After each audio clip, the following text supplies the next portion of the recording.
This is just to record the homilies, okay? I'm not checking my WhatsApp. And I'm not checking TikTok. But I did have to open it up to get the application. You see it? It's recording my voice right now, okay? And just opening it up, there's a message there that a friend of ours is in a Munster final. And one of you was asking for the score of the Italy-England match. Another one of you guys wants to know if you made county, if you made the panel. I'm sure there's a couple of you that maybe even have a fantasy league for the Rugby World Cup, and you want to know if you're on the top of the group, which you are, so just relax, okay? You see, like, we can't get away from these things that are kind of pulling at us constantly. We're in a midterm camp right now, okay? So we're trying to maybe come out of what we're used to in the world, okay? To enter into something maybe we're not used to, like Mass in a hall. Or hiking a mountain. For which one of you guys was that the first time you've gone up a hill that big? Was that a first time for some of you? Shane, was it okay? Like when we were at the lake, okay, I know it's recording, Shane, but that's alright. No one's gonna know it's you. Not like I'm saying your name or anything. But like when we got to the lake at lunchtime, did you think that that's what our plan was? We were just gonna get to the lake? No. Like you guys all knew we were gonna go up that big rock. I actually didn't. I thought we were just going to be doing the lake. I didn't think we were going to go up there. You guys all knew we were going up. Jorge, were you excited when you found out that we were going up? Okay, wrong person to ask. Were you all really excited when you found out we were going all the way up there? Yes. Yeah. Okay. Yeah. No, I know. You can say that now because you're showered and you're sitting in your comfy chair. But like, I guarantee you, interiorly speaking, when you had seen that, because I had heard a lot of you saying it as we were walking, you thought we were going to another one. But then there was a huge one up there that like didn't think we were going to be actually going there. Look, the fact of the matter is when you do get there and you can see the views and you can find a spot where you're not getting hit by the wind, more or less, you can enjoy it. Or at least, and like for one moment you see the views and you say it's kind of worth it going up there, that high. You see, there's a problem that we have, and it's that we have very sticky hearts. Our hearts are very sticky. Did you know that? Like, how are you going to know that? Your heart is always sticking to things. When I say your heart, I mean my heart as well. Our hearts are always sticking to things that are always trying to, like, stick to us. Like I said, like, I can't even open this thing here without getting informed that, like, our buddy's in a Munster final, you know? Like, with emojis everywhere. It was literally a split second. Or, like, did I make county? You know, the lad that's trying to make county was probably thinking about that all day. You know, he went to the tryouts. It's a big deal. Did you make county or not? You want to find out. That's a huge deal. Or in your fantasy league, like, are you on the top of the group? Like, did you go up one or down one in the group? You went up one. It's okay. Calm down. You're fine. You're on the top of the group. All right? You see, the heart's sticking to these things, and these things are sticky to us, and it's very attractive. The problem is, though, is that if this is life, right, and if I go through life and my heart is constantly sticking to these things, I'm not going to make it. I'm not going to make it to where I'm supposed to make it.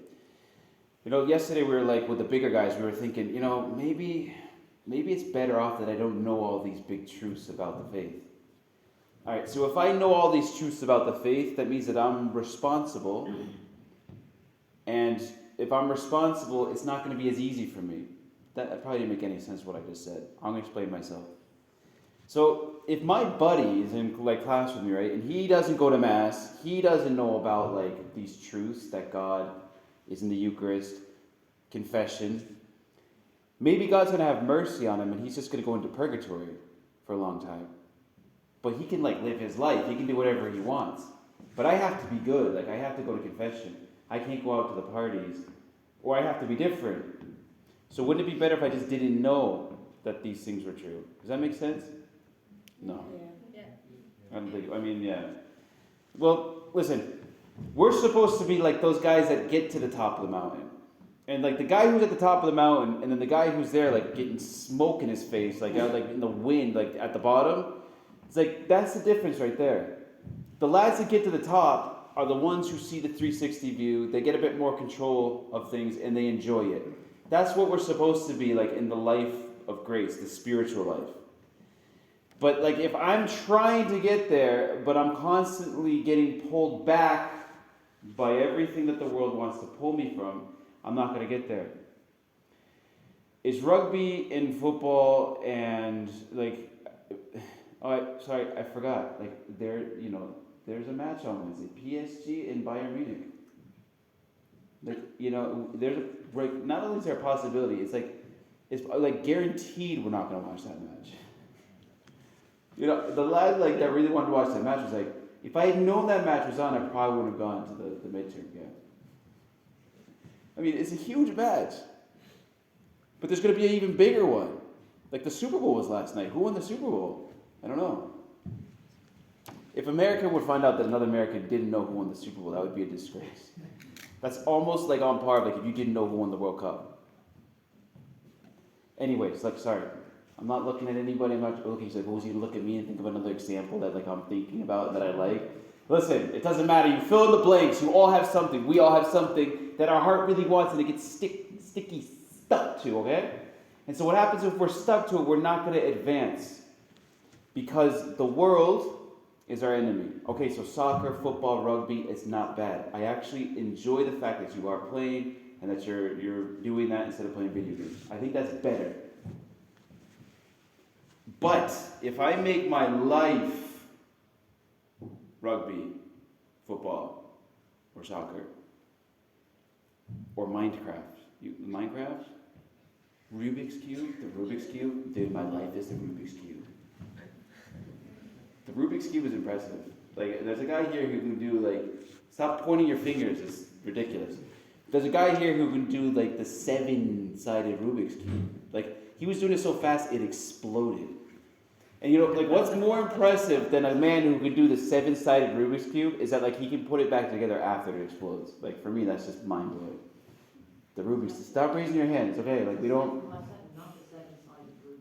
Okay, whatever. I don't know the Rubik's Cube. But, you fill in the blanks. There's something that our heart is sticking to. And so, if I'm always sticking to it, what happens is I make my life that thing. And, okay... Is it the worst thing? It could be worse things. There could be worse things that I could be into. I can understand, right? But if it sneaks in there and it gets in the way of you getting closer to God, there's a problem. And I have to say it as a priest. I have to say this as a priest because I'm supposed to be trying to get people up the mountain. But if I see people stuck there at the bottom and they're not going up, and then they don't want to get up because it's going to be too hard, and they enjoy too much what they have, fill in the blanks. It could be the soccer, it could be rugby. You're not going to get to where you're supposed to be at. And you're not going to live this life to the full like you should have lived it. You're not going to get to the top. You're not going to look around. And it is a problem. You know the story, I've told this story to you. I know John Paul knows this story. And maybe some of the Cantillon Murphy lads.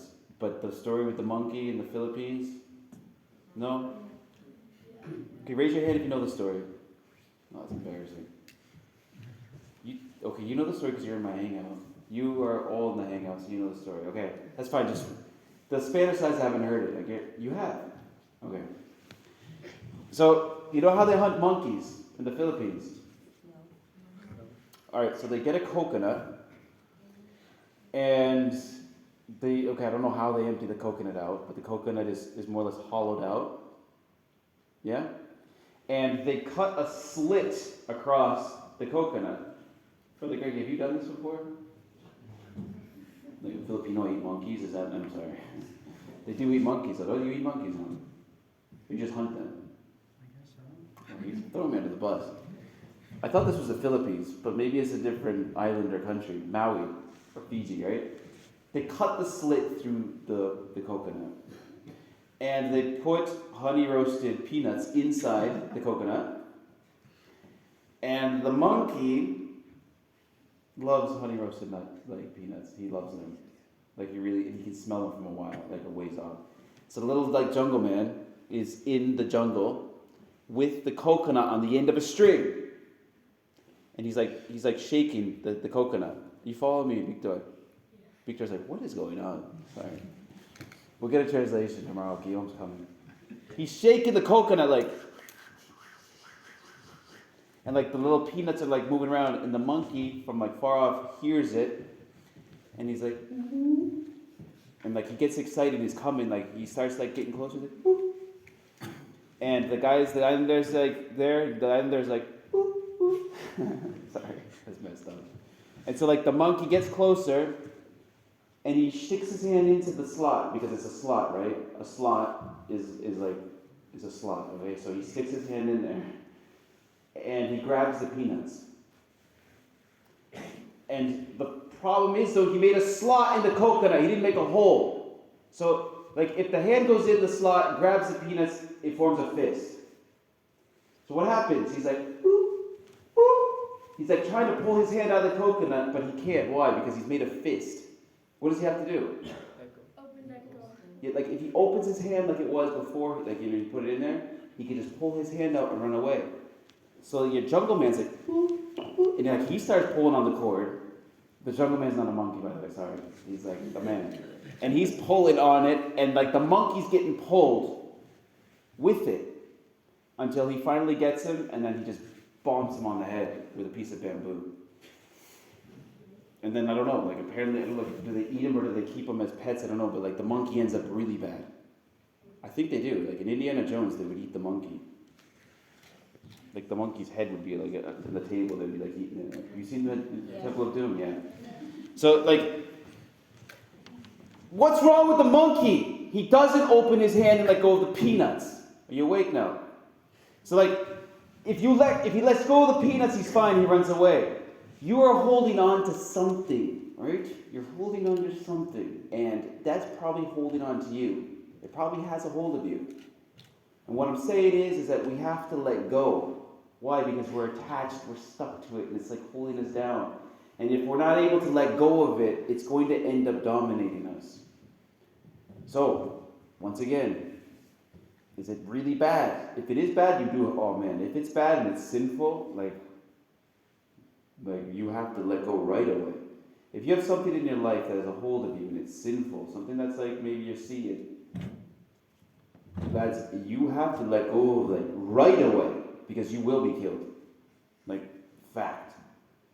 If it's something good, well, you just have to be careful, because you have to be like, it's a good thing, so it's not killing me, like sports. But if it's controlling me, so all I think about is this, or all I like everything revolves around this, then I have to start asking myself the questions. Maybe it's too attached, too stuck to it. And you have to make some changes. Start maybe praying a mystery of the rosary in your day. Does that make sense? Okay. So we'll ask our Blessed Mother that this is the time to do it. We're in the midterm camp. So like if I haven't, been filling you guys in, it's just to kind of what you call mortify your curiosity. That means to just like kill your curiosity just a little bit so that we can enter into these 2 or 3 days that we have here, and we can listen more to what the Lord wants to say to us and less of what the world wants to say to us, because we already know what it wants to say to us.